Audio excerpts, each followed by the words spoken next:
If you signed up to this course, chances that you're not just interested in the grammar of pronouns, as fun as grammar can be.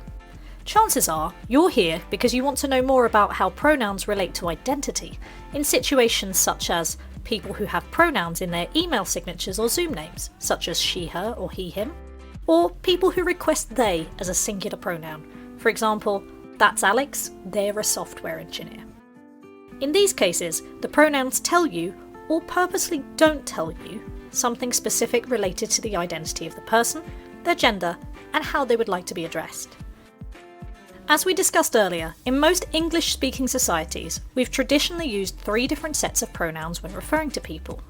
He, him and his in the singular, she, her and hers in the singular, and they, them and their in the plural, or the singular if the person's identity or gender is unknown. Traditionally, we've assumed someone is a he or a she based on things such as clothing, physical appearance, voice, and potentially names, if you know the name of the person in question. For people we don't know, such as if someone's lost their bag, we've traditionally used they. For the majority of the population, this has worked as intended and is largely not noticed on a daily basis. But for a selection of people, this can cause a lot of problems. Some examples of people for whom pronouns being assumed can be tricky are people who dress in a way that's not in keeping with traditional clothing or appearance for their gender. For example, women with short haircuts who wear traditionally masculine cuts of clothing.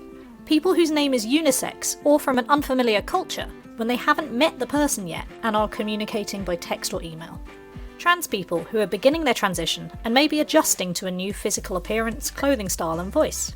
People who dress in a way that's androgynous, for example, their gender expression is neither masculine nor feminine.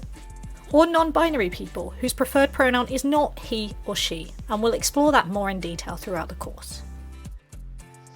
While a number of these examples are linked to LGBTQ+ identities, it's interesting to note that not all of them are. Pronouns are a topic that matter to a lot of people from a lot of different communities.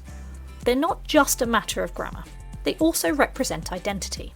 And for people who experience having the wrong pronoun used on a daily basis, it may become an issue they're both more aware of and more passionate about solving.